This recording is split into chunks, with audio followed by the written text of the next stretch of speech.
Hi hello welcome to Jason Media. నేనున్న దుబాయ్లో చిక్కుకున్న వారికి సాయం చేస్తానంటున్న Sonu Sood. Iran, America, Israel మధ్య యుద్ధం సారా స్థాయికి చేరింది. పరస్పర దాడులతో ఇరాన్, ఇజ్రాయెల్తో పాటు గల్ఫ్ దేశాల్లో భయంకర పరిస్థితులు నెలకొన్నాయి. Iran supreme leader Ayatollah Ali Khamenei మరణం అనంతరం పరిణామాలు పూర్తిగా మారిపోయాయి. ఇప్పటికీ దాడులు ఆగడం లేదు.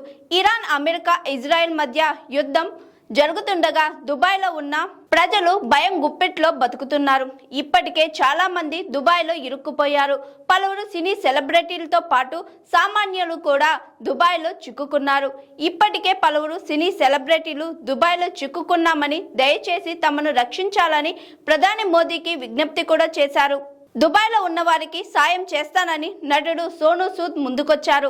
యుద్ధం కారణంగా దుబాయ్లో చిక్కుకున్న వారి కోసం సాయం చేస్తానని ప్రకటించారు. సోనూ సూద్ ఏ దేశస్థులైనా పర్వాలేదని, తాను సాయం చేయడానికి సిద్ధంగా ఉన్నా అని సోనూ సూద్ తెలిపారు. వారి దేశాలకు చేరుకునే వరకు దుబాయ్లో వసతి కల్పిస్తానన్న సోనూ సూద్ తెలిపారు. ఉచితంగా వసతిని కల్పిస్తున్నానంటూ ప్రకటించారు సోనూ సూద్. సాయం కావాల్సిన వాళ్ళు ఇన్స్టా ద్వారా సంప్రదించాలని అన్నారు సోనూ. అలాగే ఇన్స్టా ద్వారా సంప్రదించిన వారికి తన టీం సాయం చేస్తుందని, no nationality, no condition, just humanity అంటూ ఇన్స్టా వేదికగా ప్రకటించారు సోనూ సూద్.